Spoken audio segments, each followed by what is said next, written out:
Please leave your message for 510472450. Ooh. Hey, it's me. I left some stuff in the in your RV, so I'm gonna come by and get it. And yeah, I'll see you in a little bit.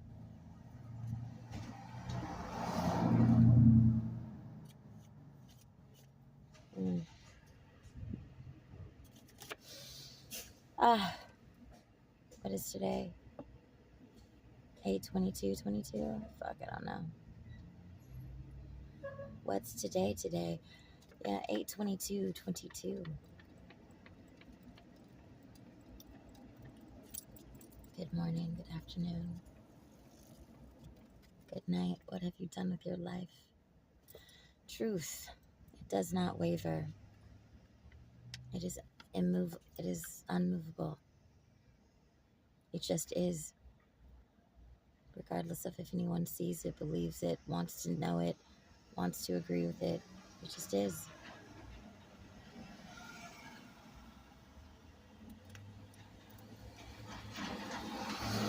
Truth just is. It's 10:10, and I'm well rested, but waking up with that oh so familiar feeling of just utter regret before sleeping.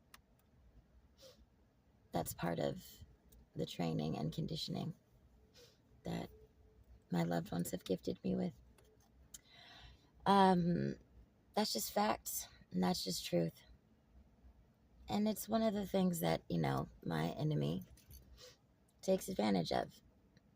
I don't, again, that's what I would expect my enemy to do. So you weaponize things like that. Sleep, an essential function that a person needs. Let's see, how has sleep been weaponized against me, used against me? Oh, I mean, like in every way that you can. Let's see, I am kept up for days and days at time, at a time, in stressful, terrifying situations. So like sleep deprivation is definitely a tactic used, obviously. I do crystal meth, so that I feel like assists me. And also, let's just be honest, I don't mind when it's not crazy stress induced. It is a way that like people, mystics and shamans have traveled into other realities or aspects of the reality by way of sleep deprivation as kind of like an altered state. So, I'm not gonna lie, that can be interesting because I'm an explorer and I like to fucking learn and experience shit. But I first started having those experiences courtesy of trauma, my insomnia and lack of sleep. So, whatever. I get distracted with the drug thing because it's such a fucking thing that these assholes use as such a, a way to diminish and fucking silence a person and just utterly like shame them, but again, so let's see, sleep deprivation. Yeah, so I'm kept up, right? Exhausted. Fucking exhausted. We know how that impacts a person's cognition, their ability to fucking reason, to make decisions, to just function, to protect themselves, their motor skills, like every fucking thing, right? So obviously being a bitch out here and vulnerable and exhausted, like I'm loving my odds. And God forbid I take like a chemical that like assists me in staying alert, God forbid that ever be something to consider, or the fact that like I don't have food, so like that also helps with like suppressing my appetite. Again, lesser of the evils anyways, like nobody's here with me, so why does it matter anybody else's opinion of what the fuck I'm doing? Right. So sleep deprivation is something that is a situation. Situations are created where I don't sleep, right? I can't sleep. And Not sleeping. Okay, so sleep also becomes a weapon used against me because it's the same thing. It's one of the pivotal or the essential key pieces and items or things that individuals in my life will use to enforce rules that are not good for me. Like under the sleep blanket, let me give you just an example. I don't know how to exactly explain it. At any given point, each of the people in my life, minus like Zach and my brother and, whatever. I mean, this would be a really great tool to like, hey, look in my life and see who's done this, because it's a telltale sign of who's abusing me. Okay? Because we're gonna we could do this with a bunch of stuff, and you could just like, fuck it being personal, just look at a couple of these things as a blueprint for how many of these things do they do. Cool. Under the guise of caring about me because I need sleep, various people in my life have enforced the necessity for me to sleep at a certain time or for a certain amount of time or when or whatever as an absolute requirement, where if I did not sleep, there would be a consequence. Now, this is in the face of the fact that one, when you have anxiety, right? The last thing that I want to do is be still. Sit, lay down, sleep, be still. Like everything in your body is completely fucking opposite. It's like, that's why what helps my anxiety when I don't have access to meds,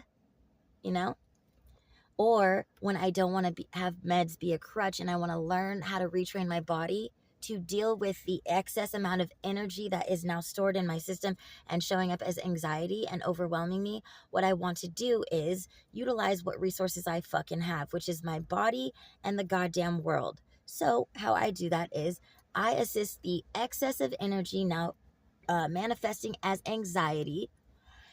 I walk. I dance.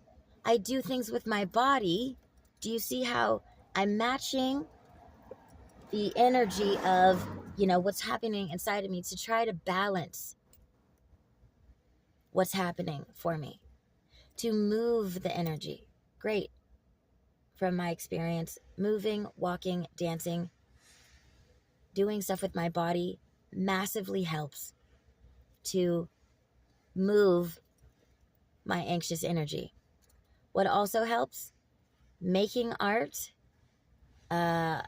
listening to music, and having sex occasionally. But typically, if I'm in that state, I can't get to a place where I want to have sex. Okay? Also, when I'm feeling anxious, like getting close to someone and kissing them makes me feel like I'm going to suffocate and have a panic attack because I am feeling like I can't breathe. So although sex would be a great idea because the release and all the sweating and all the moving and stuff, I'm not in a space mentally or emotionally to where I want to touch anyone. And oftentimes I literally feel like I am going to die if I fucking get that close to somebody's mouth because I already am having a hard time breathing. So, also, when it comes to anxiety, it's like the most awful thing that I could do is sit still, lay down in a quiet room, not doing anything, utterly still. Literally, I don't think that there probably is worse shit, but that's about as bad as it fucking gets. What happens when I do that? It amplifies. It amplifies. So, the remedy for Rhea when she's having anxiety or she's just processing or she's just whatever is not to do the thing that one can very easily say under the guise of care that yes, technically I need and I should do. However, since I was a child, my sleep patterns have been off, and that stemmed from trauma with my father. I started staying up late and staying up all night long because I was too afraid to wake up the next day and have him be dead. And so I've explained this before. I'm assuming that my child's mind decided to hack that problem by thinking that if I just didn't go to sleep, tomorrow would not come, and so he would not die. So I would not sleep. Okay? And once he died, I just stayed up at night because I preferred the night. I am someone who's more attuned to the night. I feel calmer. The world is quieter. I don't know how to explain it, but I feel more comforted in the nighttime. It is typically when I get like my second wind as well. So, all of those things being said, okay, now let's just also then go into the, so all those things already existed before. And then with the addition of all the things that occurred with the abuse with my mother, starting in 2016, that's when I started to pick up the fucking bad habit and the conditioning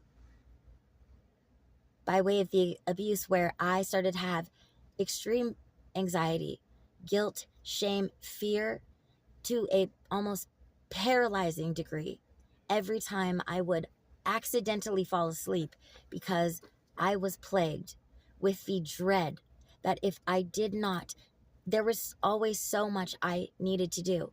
Like, really, I mean, I needed to get a fucking psychology degree. I needed to fucking be able to know how to build houses and study law and fucking jujitsu. And like, I basically, for me, in order to stay safe and keep my loved ones safe, I needed to be able to have access, resources to all knowledge and information pertinent. And I needed to be a master, capable and able of whatever room with a doctor, what basically all the things I didn't have access to. I needed to learn their skill set, their knowledge, and be able to apply it. Now, if I wasn't doing that, then I was failing because somebody was going to die. Okay? And it would be on me because I didn't do something. I didn't read that article. Maybe it's going to be, you know, it's like that fucked up bullshit that James and Nat always say to me. Don't give up before the miracle, which is true and useful, except for when it's used against you. Like the rat, you know, who's drowned by the scientist and then experimented on and let up to get a breath of, you know, fresh air in the midst of drowning, only to now know that because that rat was given that fucking one bit of hope, that breath, you know, when drowning, it will now drown for like 3 times as long as it did before, because you gave it fucking hope, that breath of life. Yeah, that's the same shit as like how you can use a sentence with truth, like don't give up before the miracle, which is true, but it's also bullshit. It can be. And just something that people dangle in front of you to get you to drown longer. So, you never fucking know, right? Like, before James and Nat, like, I already had that shit in my head. It could be the next article. It could be the next doctor. It could be the next video. It could be the next whatever. The key to our fucking salvation and safety could be that next thing that I just didn't get to because I fucking fell asleep. Now we're dead.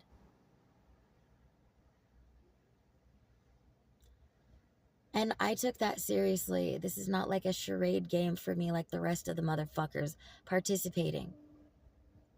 So it weighs heavily on me. It did. It does. So I would wear myself out. I would wear myself out and only sleep when literally my body was so broken down it had to shut down. There was no dreaming. There was no nothing. It was literally like a necessity of the system. And that was great for me because it was really just like losing time. I got sleep. I didn't have to be conscious. Even dreaming was too much consciousness for me. I did not want to fucking participate. So that was something that, you know, it worked. I exhausted myself to the point where my system shut off and I didn't even have the tiniest bit of fucking ability to fucking conjure a goddamn dream. Fantastic. That's actually some kind of rest. Just whoop. And then I wake up.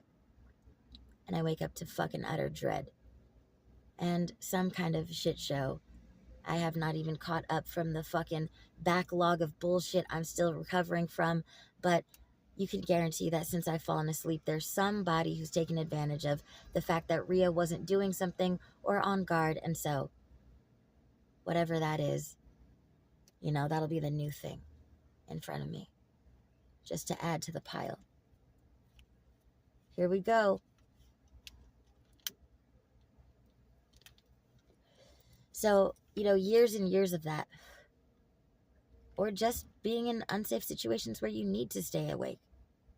And quite frankly, even if I was with people, I would never trust a single person to hold guard and watch and be on the lookout for me. Fuck no. Never. Never. There is nobody that I trust to do that. Because everyone's proven that they fucking can't. Not only can they not pay attention to their surroundings, be present to reality, they need me to coach them and explain how to use their fucking optic nerves and shit. I need to explain what the visual fucking spectrum is, what danger is, what fear is, what stalking is, what I got it. No. At most, the people that are positioned in my life that could do that and do that constantly, regularly, because they're not who they say they are, I have to use them as something actually quite opposite. They're more than anything, they're tales of what I should be looking out for and what is a confirmation of, you know, danger or, you know, unruly, unsavory situations on the way. Meaning, like, if said person who's supposed to be my friend who could just keep an eye out, what they choose not to look at and what they choose to avoid or whatever is going to be the thing that lets me know to look at it. You won't look at the dude, I'm telling you, behind you is loped up on me and I think has a gun in his hand. I'm not kidding. But would you look? And I'm pretty sure he's one of the motherfuckers who was chasing me around the fucking shopping center and pinned me in the corner by Home Depot. But you won't look. You won't turn your head around and look. Cool. That's my sign to get the fuck out of here. Do you understand? Because last I checked, you can still move your fucking head and use your eyeballs. But you refuse. You refuse to agree that someone is taking a posture that is threatening. You refuse to confirm or deny if dude behind you has a gun. And you refuse to, like, participate in this moment with me. So that's my sign that, like, yeah, I gotta get the fuck out of here. You see? Because you tell me. Same thing with, like, I mean, and you could, all of them. Every single time from here, this is for my ex-boyfriend James, who wanted to call me out and say that why don't I put Michelle and MK and Brandon and blah da da da da on blast the way I do with him and Natalie. Well, I'm not putting Natalie and him on blast the way that I should be if I respected myself and I was actually capable of protecting myself in any real way. I'd be talking about shit that would put me in an insane asylum, right? Like consciousness, identity theft and fucking mining of the spirit and soul and converting it into energy and currency and stealing people's birthrights and inheritance and like fucking Hitler MK Ultra programming that's being used in various ways, from like political to fucking gang related, as ways of silencing descendants or whatever the fuck, like people that are powerful voices of change, to witnesses of criminal activity, to, you know, property from elite motherfuckers that like want to use and extort and fucking brutalize people, to, you know, I mean, like all types of shit. Like I would be talking about all types of shit. I'd be talking about racketeering. I'd be talking about, you know, all sorts of shit. I'd be talking about secret societies and the abuse cover-up and the abuse of the legal system by way of people that have access to, you know, police officers and fucking lawyers who are not quite corrupt but understand the legalese fucking world, and thus how to travel uh, along this fucking matrix, I'd be talking about the spiritual realm, which all these motherfuckers know about, but we don't actually talk about in the regular, which prevents us from actually like ever addressing the truth or me being able to. Typically, I would not at this phase choose to put MK, Brandon, and Michelle on blast. Here's why. Although I have explicitly shared with everyone, including them, that I am completely aware that every single person I encounter is part of this. They're all aware. I tell them, you know, I'm not a disrespectful cunt about it. But if I'm to be honest, but you know, my ex-boyfriend being an advocate and a proponent for my fucking survival and having loved me and wanting to marry me because there's something so refined and beautiful in me worth saving, salvaging, and, you know, like loving and committing to for the rest of his fucking life. Like in the vein of that, you know, he would actually always require me to make strategic moves in my life that would compromise my standing. So here I'm going to do it again. I'm going to do something ridiculous, and just to, you know, accommodate something that he is using as a way to cover me in doubt or to make me look like I'm doing something nefarious or unsavory, right? Something that calls into question like the inconsistency of my being, right? Well, the reason I wouldn't talk about Michelle, Darnell, and Brandon right now is because those are the only 3 people currently in my life that I can use to call and will actually show up and assist me in any fucking way when I absolutely need fucking help. Those are the only fucking people that provide any kind of companionship, support, actual resources for, like, you know, getting access to my money, using internet, getting a fucking charger, towing a car, getting some gas, getting some food, sleeping, talking to, getting a ride, you know? So, as a rule of thumb, I typically don't fucking just like blow their shit up, because that would compromise my situation. And if you really wanted to know, which you do, I would also let you know that me not saying stuff about them, which I do, by the way, and you know that, I don't make my videos public. Though, however, just like I expected you and Natalie to understand the most basic, fundamental function of me, which is I record everything. My part of my purpose and passion is to live honestly, to figure shit out, to be a student, to if I need to, be an example of how to excavate your fuck shit, make mistakes, and fucking repair. Which means, seriously, if it turns out that I end up killing somebody, you'll catch me on fucking film, and I'm gonna have to repair that. And I'm going to have to be somebody who goes through the experience of being a murderer. And you know what I'm going to do? You're going to see what the fuck led up to me becoming the Killmonger.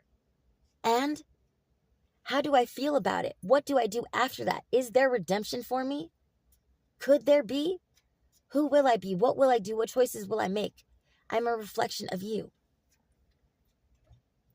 I didn't get here alone. So I'll be the worst of the worst if necessary. Because contrary to popular fucking belief fed to the masses, it is yes and no all a state of mind. And you create your reality along with the other people who also create their reality. It's both at the same fucking time. To ever stand in one place as if that is the only truth and the only way is fucking deception. I cannot control you with my mind. I cannot control you with my mind. There are things that I can say to you that can plant seeds in your mind. And because I'm aware of the power of your mind, if I want to have access or influence into your projection and thus your world, I can use various tactics and techniques if I wanted to be sneaky to try to fuck with your world and your perception. And I do that by way of accessing your mind to plant a seed, a thought, a structured sentence that unfolds and acts as a code. If I know about like your birth chart, your lineage, and I can read the subconscious language, I can then also add a little something in there that'll tinker and fuck with something you can't see about you. And that will be a hook that'll hook in to the phrase that I just seeded in your mind that now lives and is running. And if I want it to have more power, I'm going to anchor that and fuel it with an emotion. And so it'll be my job to inspire and induce an emotion that I want to back that with. Which one? Sex, love, fear? Maybe a little bit of all of them. But probably the one I feel I'm best at. And then, there you go. In your mind is now a tiny, tiny, tiny, little itty bitty thing produced and created by me. And it's going to play in your mind. You're going to think about it. It'll be there, doing something or not. Unfolding, moving, the texture and quality of it. And it is going to shift your perception even just a little bit. Maybe I just gave you the best blowjob in the world. And I did something with my tongue and I sang in the back of my throat like as I'm fucking sucking you off. And you felt something that you never felt before. And you heard something you never heard before. And now there's an imprint of this this one time only never had experience, which is his own kind of marker. And I love you. And so your experience of women and love and sex and pleasure and fear and curiosity and all of those things are piqued. And what you don't know is perhaps that, like, I said that little magical sentence that was a throwaway nothing. And all of that is linked to that. So as you walk through the world, maybe, maybe not, depending, the world will be ever so slightly different. You might not notice it, but different. You've got a slightly new view. You're looking at women different, at least that. You're thinking about the possibility of pleasure because now something's been opened up. You're wondering about that brief pause and also that sound. See, you're already places you've never been before. And what was the sentence? What did I say? Because it was intentional. I said something intentional to you. Something poignant, relevant, to shape a worldview. Do you remember what it was? Were you listening? What if I didn't want you to listen? What if you have a habit of not listening to me? So I took advantage of it. And I dropped my tone. Or I talked about something I know you like to avoid. And I slipped it inside of that. And there it seated. A slightly new view of women, pleasure, the unknown, And what else?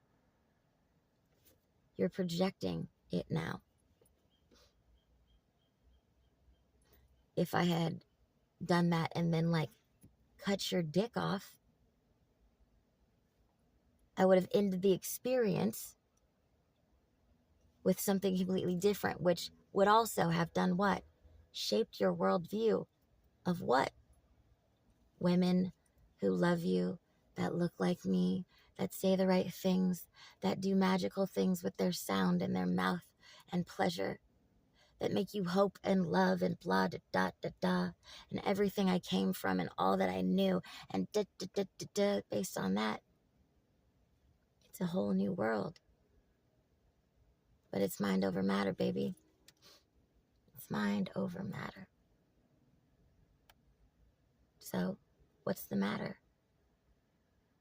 Can't get your mind over? Well, you create your reality, don't you? You do. I guess that makes me a figment of your imagination, don't it? True. Anyways, cool. So, what was all that to fucking say? Like, get the fuck out of here,